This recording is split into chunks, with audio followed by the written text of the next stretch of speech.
Is Zach Edey ever going to play basketball again for the Memphis Grizzlies? Okay, that's a little bit hyperbolic. He's going to play at some point. Is he going to play again in Summer League? Damichael Cole and I are going to talk about that and so much more on this episode of Locked On Grizzlies. Let's lock in.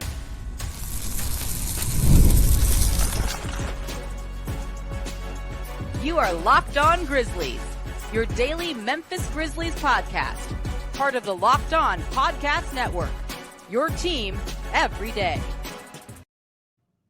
Welcome to a Monday edition of Locked On Grizzlies. It is I, Joe Mullinax, one of your hosts, joined by my co-host, Damichael Cole of the Commercial Appeal there in Memphis, Tennessee. We are so grateful that you are starting your week off with us here at Locked On Grizzlies. Today's episode is brought to you by FanDuel. Make every moment more as the playoffs have completed. Major League Baseball's on their all-star break. Sports have stopped sportsing the way that we want them to. But this summer, FanDuel is hooking up all customers with a boost or a bonus daily. That is right. There's something for everyone every day, all summer long. Visit FanDuel.com to get started. We are free and available as proud members of the Locked On Podcast Network, your team each and every single day. Like, comment, rate, review, subscribe. We're having a heck of a run over on YouTube, partner, but I would continue to advise to folks, you don't have to just subscribe on YouTube. You don't have to just watch. I know that I am extremely handsome, and Damichael is even more handsome. So it's nice to have that wonderful visual perspective, but listening to the show, you can take us wherever you go, right? You're on the treadmill, you've got something to do with some yard work, hopefully not too much yard work in this heat since so many people are enduring a heat wave. Whatever the case might be, take us with you on the go with Apple Podcasts, with Spotify, Amazon Podcasts, literally anywhere you get an audio podcast. YouTube's fantastic. Thanks to our everydayers there, but become an everydayer on the audio side as well. Damichael, a pretty light weekend for the Memphis Grizzlies. They played on Friday night, of course. They dominated the Sacramento Kings. They made a couple of runs late, but Memphis was pretty clearly the better team in that contest. We'll talk more about that here in a moment. But that Vegas schedule is so strange. And I know that you really would like to be in Vegas, not to put salt in the wound, partner. No. But at the same time, can you imagine how dangerous it would have been for you if they played on Friday and didn't play again until Monday? You would have had a free whole weekend in Vegas. I mean, there's pros to that, but there's also a lot of cons. I don't know. I wouldn't want to see you recording on Sunday night for the Monday show after a weekend on your own in Vegas. I wouldn't want my mom watching that episode either. but yeah, a lot of pros and cons to that situation. But for the Grizzlies, it kind of works out because of the fact that, one, we see, we'll talk about it more throughout the show. You led with it in the opening that they're operating on a cautious approach with a lot of these guys as they get through summer league. So having 2 days off, there's no excuse. Everyone that played in that last game, as long as they didn't leave that game with any notable bumps and bruises, which doesn't seem to be the case, all of them should be ready to go. And then there's another guy, a big giant guy, who we'll talk about a little bit later, who potentially could be ready to go as well. But going back to that first game, Joe, I'm going to go back to something I said in that last episode, and we were talking about Zach Edey, and I was like, look, we can debate if they need him to win it. But as far as these games on their schedule, the Kings without, Devin Carter, who was their first-round pick, who's out, or even this game against the Mavs, I don't have any, nice, super young prospect that oh, wow, that guy's going to cook the Grizzlies. They don't have that guy over there. These are games that they should blow through the opponents. It's like they did in that first game. And in that first game, what we saw was the Kings had 31 turnovers. The Grizzlies had summer league record, I believe. I mean, man, it was you. We talked about it, Joe, before the summer league started, how these teams are going to have all these guys that aren't familiar with playing with each other and whatnot. But that was the case. That was example A of why you don't take too much from summer league, because it was very clear none of those dudes been playing with each other. That's why the Grizzlies, they took advantage. Jake LaRavia, 6 steals. Scottie Pippen Jr., 5 steals. And as we're talking about the game, let's get into the individual performances a little bit, Joe. And because I want to talk to you about Jake LaRavia first. I think that's where we can start, because we talked about a lot of the other guys a little bit more. I know you mentioned it in passing in one of our previous segments about Jake LaRavia looked like he was kind of in that too good range, but the 22 points was good. I think he had 5 boards. You expect that from him. He's bigger, stronger third-year guy and played, multiple years of college basketball. So you expect that. 6 steals, though. He's been now, granted, some of it is summer league steals. That's what I call it. Summer league steals. Some of it is just these guys aren't used to playing with each other. They're making dumb mistakes that don't happen in a regular season a lot. But it's not even just the stat sheet to me. The way he is playing is it's easy to him. And look, I got to say this too, because some people are going to run with this and say, I'm not saying in no way, shape, or form this will translate to, the best version of Jake LaRavia ever in the regular season. All I'm saying is for him to be a third-year player, former first-round pick, you wanted to see him come to Summer League and look better than these dudes. A lot of guys look better than guys in Summer League. Sometimes it translates to the NBA, sometimes it doesn't, because the NBA is going to have better athletes and the skill is going to be even better as well. But with all that being said, I've been impressed from the standpoint of this was a guy who had to come out here and look better than everyone else on the floor, and he's done just that to me, John. Now, again, you're much more in tune with the financial intricacies of the league than me. I do my best to keep up. I'm a very simple man. LaRavia is entering his 3rd year of his contract, right? Yep. This is the first team option. Memphis will have to make a decision on a team option around the time of training camp, right before the season starts. October, it'll be right before the season starts. Yep. What Jake LaRavia has done in these first few games of Summer League is I'm picking up that team option. I think he is somebody that is earned, especially on a roster that's going to continue money-wise to be crunched a little bit. I think he has earned that number, whatever it might be, and we can look it up, obviously. But whatever that team option number is, he was in the teens or early 20s in the first round of his draft. It's not a huge number. He's an 11th man. I think that's a fair thing to say, at least going into the 2025-2026 season. I'm opting into that 4th year of his contract. That's my biggest takeaway. I am much more comfortable watching him and thinking that what he is doing can translate to helping the Grizzlies with winning basketball than a guy like John Conchar, because of his frame, because of his skill set, because of how he's taking coaching. Because I promise you, Damichael, you know this better than anybody. You better believe that Taylor Jenkins and Zach Kleiman and the staff, they said to this dude, you need to show that you can create turnovers. You need to show that you can be an offensive creator for yourself and others. You have to add layers to your game.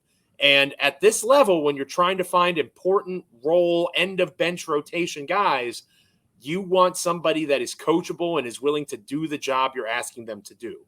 LaRavia has been in the system. He is doing exactly what he's supposed to do. He's a major reason why they dominated the Sacramento Kings in that game. Scottie Pippen Jr. played well. Trey Jemison, who we're not going to have a chance to talk a ton about, did some good things. Solid. But I think that the biggest takeaway for me from the Sacramento game, I'm not going to say that LaRavia shouldn't play anymore because I think he should. All right, we'll get more into that with Zach Edey here momentarily. I don't know, man, because look, Jalen Wells got that one start and he looked good. But I mean, he's gotten 2 starts. But when Jake LaRavia is on the floor, I want to see Jalen Wells get a bigger opportunity because he struggled a couple times. I would play LaRavia in this game tonight against the Mavs, which we'll talk about later on. And then if he does what he did against the Sacramento Kings to the Dallas Mavericks, I think you could sit him from second rounders. The second rounders need a little bit more minutes. That would be my vote. But let Damichael and I know what you guys are thinking in the comments. How are you feeling about Jake LaRavia? Maybe, you really want to go in on Scottie Pippen Jr. I feel like there's a really good segment down the road for us, Damichael. You've been on Pippen Jr. from almost the beginning. Yeah. To me, he looks like the long-term backup. You don't need to convert him right away. He's on a multi-year 2-way deal. You have Derrick Rose one more year.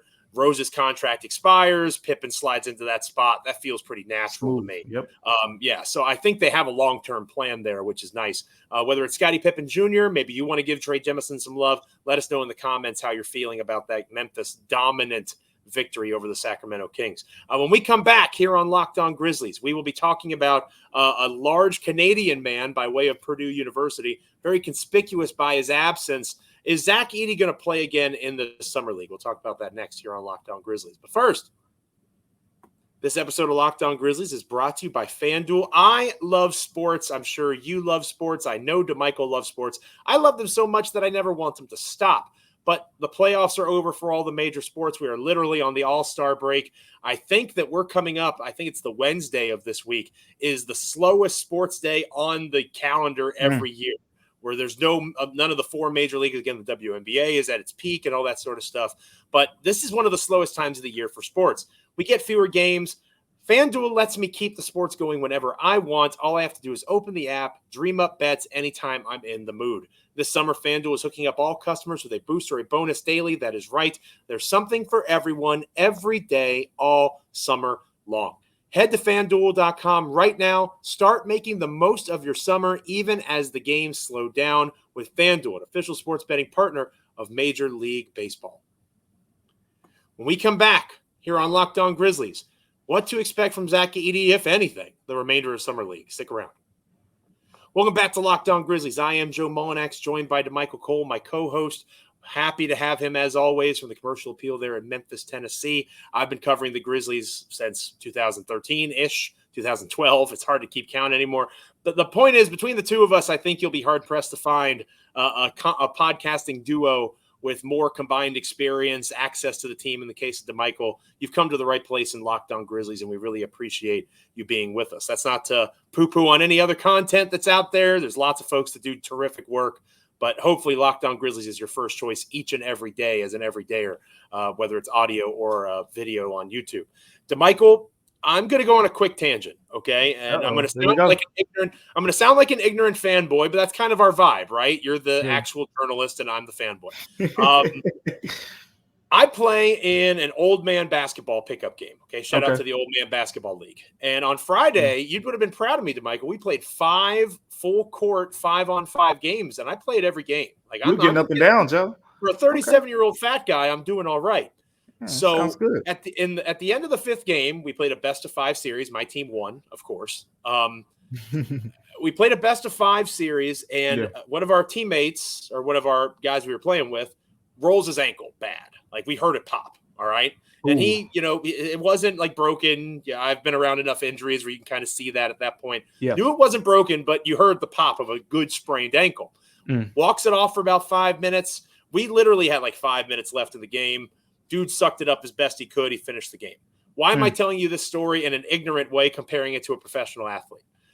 Zach Edey, who, remember, never has been in a boot, never has been in crutches, at least that we've seen in public displays of information. Yep. We have had Jason March on the record say that he wants, or that Edey, excuse me, let me correct myself. Edey wants to play terribly, right? He is itching to play. There have been 2 days off now, as Damichael alluded to earlier in the show, right? There was no game Saturday, no game Sunday. They've had 2 full days off. This should be the game, and maybe it's the last game Edey plays in Vegas, but this should be the game that Zach Edey plays. But I have taken a turn to negative town on this, Damichael. Not only do I not think that Edey will play again, and again, I want to stress, if I'm wrong and he does play tonight, come in the comments and yell at me. Tell me how dumb I am. Make fun of me. Talk about how bald I am.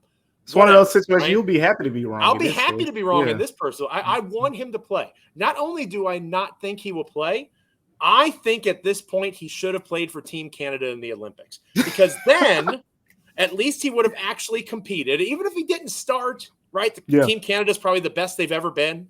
Even if he didn't start, played limited minutes, that would have been more valuable to him at this point than what the Memphis Grizzlies are doing with him in Summer League. Don't say that you want him to focus on developing his game and being around the organization and that sort of stuff. And then he tweaks his ankle and you don't play the guy again. Again, I hope I'm wrong. I don't have any inside information. Damichael may have inside information. He wouldn't tell us probably if he did, knowing how sources work. The point that I'm trying to make, I'm very frustrated. I don't think Edey's going to play again. What say you, Damichael?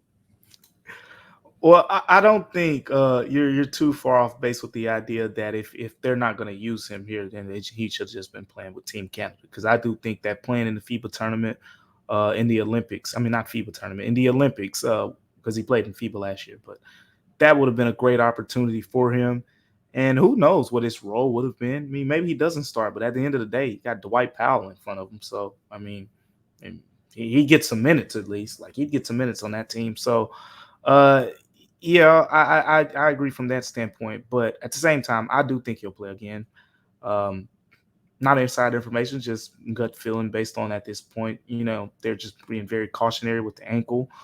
Now, how much more he plays, like if he comes out here in 15-15-5 again, then okay, yeah, hang it up, put your best fits on, go sit on the bench for the rest of the series and cheer these boys on for the rest of summer league. But I think we see him again. I do understand why you feel that way, because the Grizzlies have been led to make you feel that way over the course of the years and how they've handled these things, not just in the summer league, but Joe, I mean, you've been around a while. You'll remember Jaren Jackson Jr. This was before I was here covering the team, but from Memphis. I follow the Grizzlies very closely. And I remember Jaren Jackson Jr. was kind of frustrated, that year where he missed pretty much the entire season. And, he was coming back for the playoff run and whatnot. Like, he was frustrated because he felt like he could have been back, a little bit sooner, or he felt like he could have been playing more than he was playing at that time, because I know he wasn't playing a lot. So the Grizzlies are pretty much known for being on the cautionary side. And that's kind of how they've operated, especially under, the Taylor Jenkins and Zach Kleiman era of things. That's the way it's going. And you know what? I think we still see him again, but I don't think that means we see him for the rest of Summer League. You want to know why it really grinds my gears, Damichael? Here's why it really upsets me. Because everything you just said is very fair and true, except for one individual. Except for one person on the entire team who they get compared to Wolverine, right? Yeah, oh my gosh, this guy gets hurt, and then he comes back in 2 weeks. Let's all praise the miraculous toughness of one Ja Morant, okay? And I understand it's the NBA, and I understand that there's superstars, narratives involved. Yeah, there's narratives involved. I understand that Paul George. There was a recent story about Montrezl Harrell. And how PG said, how did you talk to me? You don't talk to me that way. I make more money than you. Like all this nonsense that I just can't relate to because I'm a public school teacher, right? If people are going to say, who are you talking to? I make more money than you. I would never be allowed to speak. So I can't relate to that in any way, shape, or form. All right? I understand that that's a different world than what I'm referencing. But why I have a problem with it is, shouldn't it be the opposite? Shouldn't Ja Morant, your superstar, the future of your franchise, the guy who over the span of his time in Memphis might make close to $1 billion with a B dollars, shouldn't he be the one that's walking around in bubble wrap and not the 7'4", 300-pound rookie? That's my concern. It feels like it is. Maybe double standard's not the right word, but I watched the way that Ja Morant has been treated injury-wise, and it is not the same as everyone else. I'll point out a couple things here along those lines. Ja Morant played 9 games last season. It's just off the top of my head because I'm picking up what you're putting down. Right. Ja played 9 games last season. 35.3, I think, is the exact number of minutes per game that he played in just a 9-game sample. I had people, just going back to it. I don't think I ever really talked about it on the show. But people were, like in Ja's camp, like were telling me, like, man, they were on the phone with him and like he was sweating bullets, like not just, from just, being thrown out there in the games like that. But you remember, like he missed 1 game during that stretch. He played 9 games, but it was like a 10-game stretch. He missed the game in Denver and he was sick. And he played the next one in LA against the Clippers, but he did not look, close to himself, but like he was going through a lot. And but the point is, Ja was sick, and we need you. Get out there. You throw him out there for 35 minutes in 9 games. I mean, compared to up to that point in his career, 32, 33 minutes, 32 minutes. We used to talk about how Ja needed to play more. We talk about how other guys in the starting lineup, Desmond Bane, the list goes on, need to play more because of the way that the Grizzlies have kind of, compared to Mike Budenholzer, how he kind of, holds his starters back a little bit. I guess they play the long game or whatever the case may be. But yeah, I'm getting what you're saying. But at the same time, with all that being said, I understand the caution with a 7'4", 300-pound guy. I completely get it. He hasn't had that big major, oh no type of injury up to this point. Knock on some wood, everybody. But at the same time, we know the history with bigs and, that rolled ankle. I mean, we saw the DeRon Holmes, Achilles injury. Sure. And you know, you want to avoid those types of situations. Now it's a rolled ankle, like it's the most common injury in basketball. Right. So Mhm. I'm not trying to be, you know, exaggerate the situation by any means. I understand the idea of operating from caution when you, at least in my perspective, you know how I feel about this, Joe. He doesn't have to play another minute in the summer league to me. I know from an entertainment standpoint, that is not what people want to hear. But 14, 15, and 4 blocks against Walker Kessler, you're not going to play another center as good as Walker Kessler probably. So whatever. But at the same time, you know, I get the need for the reps, but that's what preseason's for. That's what training camp is for. That's what those games are going to be for. So, I mean, it's whatever to me, man. You know, if he plays, cool. If he doesn't, it's not the end of the world. I want to stress, normally, I would agree with your assessment. Mm-hmm. This young man had the option to play for his country. There was Yeah. a story on SportsCenter, right, about Steph Curry, how somehow this is like the first time I think First he's ever Olympics. played Yep. because he's been injured or whatever the case might be. It's never worked out, right? A free agency, whatever. It's his first Olympics, and it's his last Olympics, right? He's almost certainly aging out. You don't know how many other opportunities you get. And as jaded as we all can be about money, as clearly I am a little bit jaded about the money aspect, if you couldn't tell from earlier in the segment, the one thing that in interviews and all that sort of stuff that these dudes are almost universally agreeing upon is playing in the Olympics freaking rocks, right? Like Carmelo Anthony loved playing in the Olympics. Kevin Durant loves playing in the Olympics. Especially the non-American players. Right. Like it's super common for the non-American stars to play. Where the American stars, it's a little like, so you haven't seen Steph Curry for everyone, and LeBron played 3 and then he missed the last couple. But the non-American stars, for the most part, like, I mean, to see Luka, I mean, they didn't qualify, but he went from playing an NBA Finals run, right, managing an injury throughout that, and then trying to get Slovenia into the Olympics. I was like, geez, like, I thought the Mavs were going to say, hey, man, look, just hold them back. But yeah, it means something. It means a lot, yeah. And I would have, if it was 2025, I'm with you. Who cares? Don't play anymore. Yeah. But he had another option. Let Damichael and I know what you think in the comments. Do you think Edey will play again? Again, tonight would make a lot of sense. It's not like a regular season game where you get those injury reports earlier. They can just kind of show up and say, yeah, he's playing or he's not playing. We'll talk more about it on tomorrow's show, I'm sure. When we come back here on Locked On Grizzlies, we'll finish out this episode with a Mavs preview. That's kind of a loaded question, right? Because, again, it's more so focusing on the Grizzlies than it is the Mavs, but Memphis does have a game tonight in Vegas. We'll talk about that next here on Locked On Grizzlies. But first, this episode of Locked On Grizzlies is brought to you by the good folks over at eBay Motors. Passion, drive, and patience. The formula for winning championships is also what keeps your ride or die whip alive.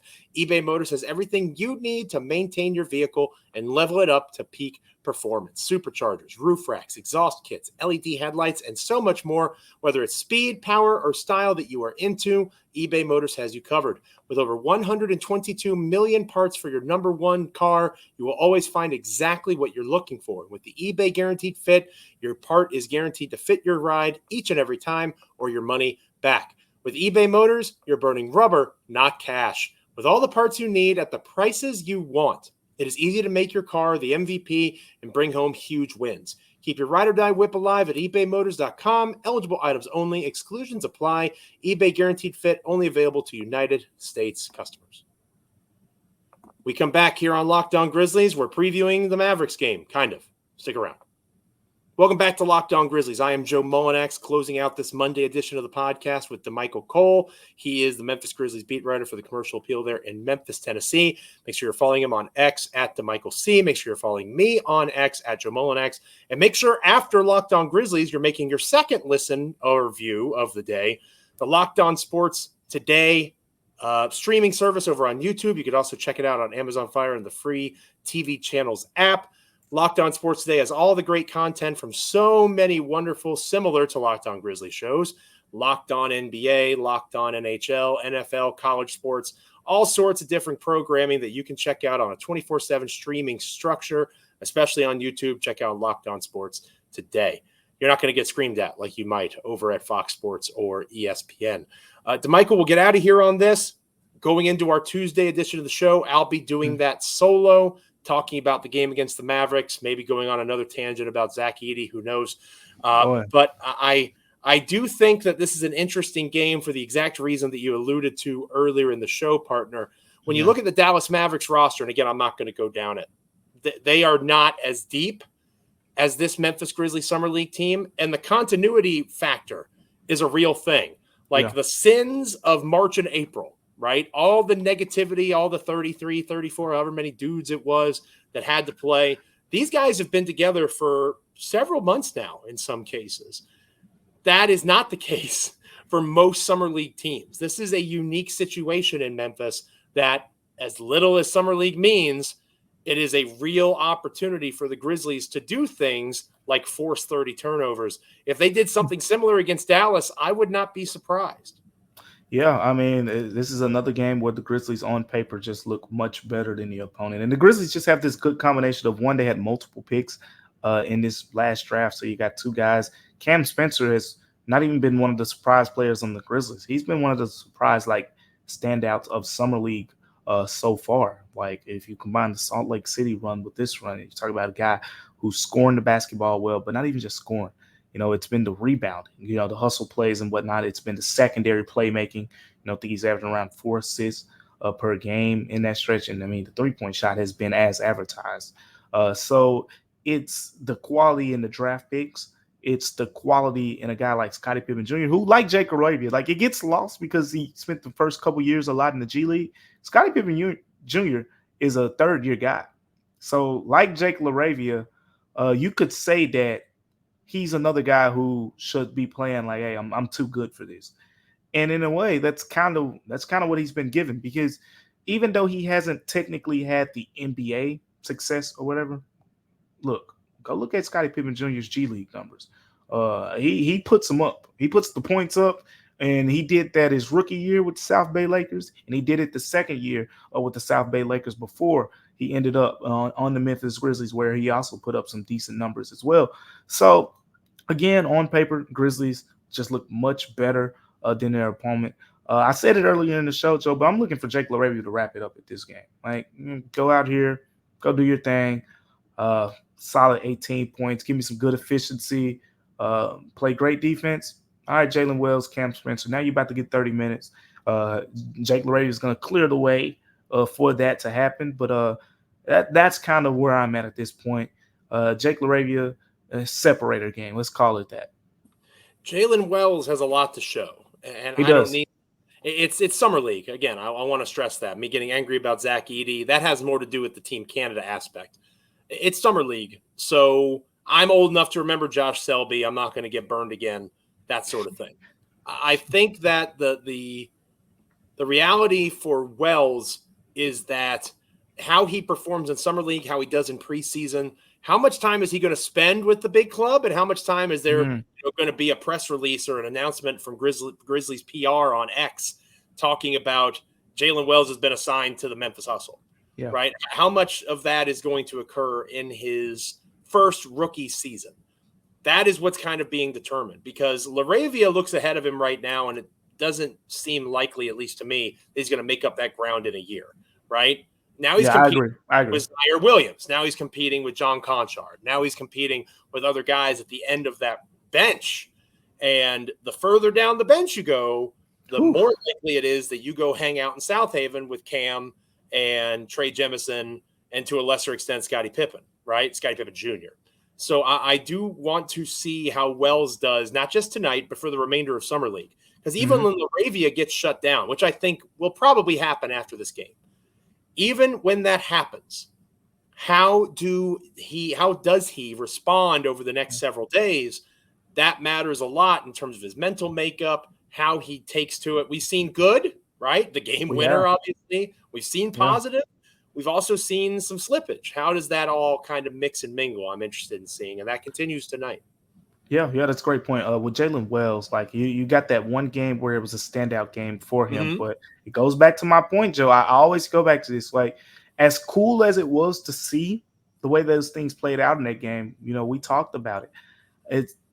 I can't overreact when I see you doing things that aren't conducive to what you're going to do in the regular season with a team. Correct. And that's why that game stands out more so than these other two games that Jalen Wells has played, because that's the one game where his role was completely different. He had the ball in his hands a little bit more. He's running pick and roll, getting to spots and then the first game or in Salt Lake City and the first game here in Vegas, in both games, the usage is down. You're playing off of Scottie Pippen Jr. You're playing off of, the Gigi Jacksons and Jake LaRavias of the world and whatnot. And your shots are far few in between. So that's going to be more closely aligned to what his role with the Grizzlies is going to be. So you need to see him become more productive offensively in those type of roles, because sure, if Jake LaRavia is out of the equation in a game or two, and then maybe a couple of other guys, like if Scottie Pippen Jr. plays that way, maybe they shut him down too. Maybe you get Digi Giroux running the point guard. But if that's the case, then yeah, he's probably going to put up some better numbers. But at what cost, will that be? Like, I want to see him play like Cam Spencer. Cam Spencer is really, you can see the flow him playing alongside of these guys. I want to see the same thing with Jalen Wells.